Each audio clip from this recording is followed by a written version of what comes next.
कराने का कारण ये बना, क्या हुआ, वो रात्रि काल में आराम से स्वप्न देख रहे थे, सोए हुए थे, जैसे माता 16 सपने देखती है और फिर तीर्थंकर प्रभु माता के गर्भ में अवतरण करते हैं। उसी प्रकार से डॉक्टर साहब रात्रि काल में सोए हुए थे।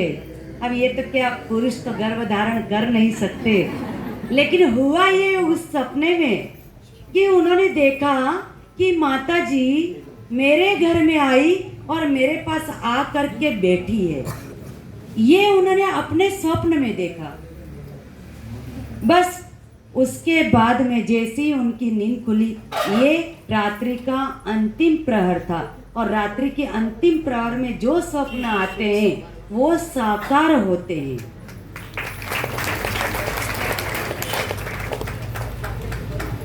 तो उन्होंने जैसा स्वप्न देखा, उन्होंने उसके बाद नींद खुलते ही वो अपने बेटे के पास गए और बेटे को बोले ऐसी ऐसी मेरे को सपना आया है और अपने को माता जी को लाना है।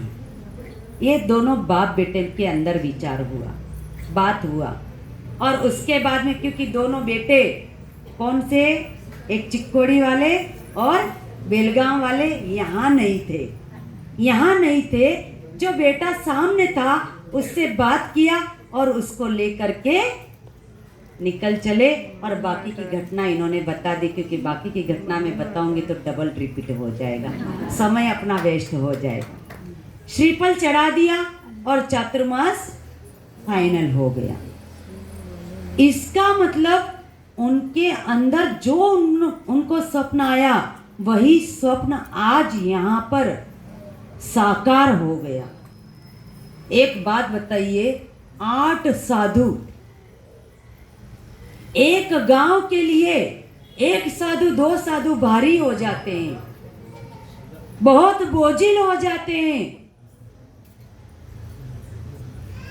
लेकिन एक व्यक्ति और 8 साधुओं को ला करके अपने यहाँ चातुर्मास करा रहा है और इतना प्रसन्न मन से, भारी मन से नहीं, दुखी होकर के नहीं। अब क्या करें, अब माता जी के साथ 8 साधु है तो डॉक्टर साहब क्या भारी है? भारी मुझे ही नहीं। वैसे मैं शरीर में बहुत हल्की हूँ। वर्मा सिंह का बेचारे सपिंची का एक दिन का सवाल है। डॉक्टर साहब बोले भारी नहीं है मुझे कुछ भी। एक बात ध्यान रखना, साधु को लेकर के जो हमारे अंदर जो विचार चलते हैं वह विचार खत्म कर दीजिए, क्योंकि आज ये उदाहरण प्रत्यक्ष आपके सामने।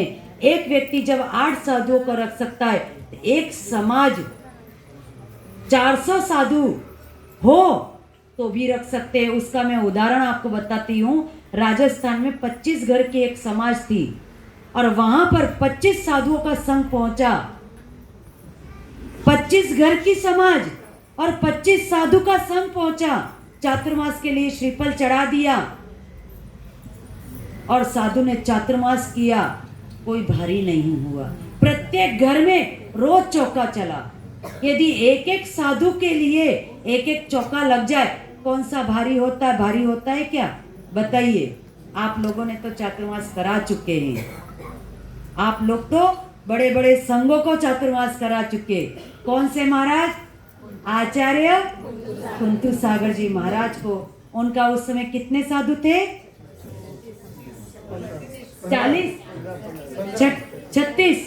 36 साधु थे। उन साधुओं का आपने चातुर्मास करा दिया। आज तो कोई बड़ी बात नहीं है। 8 साधु तो कहीं कुछ लगते ही नहीं, 36 में से गिनती नहीं आती है। 36 साधु होते तभी इतना बड़ा तो स्टेज लगा होता कि नहीं। और वहां पर 8 साधु बैठ करके चातुर्मास की क्रिया कर रहे, तो कितना सरल हो गया। तो ऐसे ही आप लोग सभी अपने मन को बनाइए और एक एक साधु ने आप कहिए। यहाँ पर खाली शिमनेवाड़ी नहीं है, बाकी भी समाज है, बाकी अन्य अन्य समाज भी है, अन्य अन्य गांव